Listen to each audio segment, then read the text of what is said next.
kita, motivator kita kan, betul tak? Betul. Lepas tu dengan sayang-sayang kita, betul? Dengan sayang-sayang kita hak paling penting sebab sepanjang berada di zaman sekarang ni, maksudnya pada era sekolah menengah ni, dengan siapa dah kita rapat? Dengan siapa? Dengan sayang kita kan? Maybe ada sesetengah daripada kita ni hak tak ada orang sayang. Ada. Tapi kita ada sayang ni kena hormat, kena jaga dak selagi dia ada dengan kita.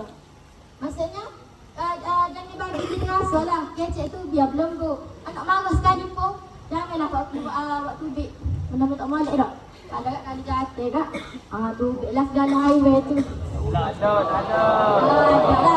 Ada. Lepas tu hak ketiga lagi ada yang penting. Hak ketiga belajar lah. Sekarang kita seorang belajar. Title kita adalah belajar.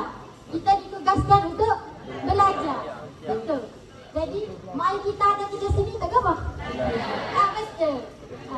Jadi kalau kita mari sini setakat nak makan, nak pakai sedap, nak ikut sayang boleh beli gotu, kita nak beli gotu. Sayang boleh pakai baju mewah, kita nak pakai baju mewah. Sayang nak gimana kita ikut, sayang tidur kita tidur. Apa guna? Kita mari sini, kita nak belajar, kita nak panggil mak kita, betul tak? Betul.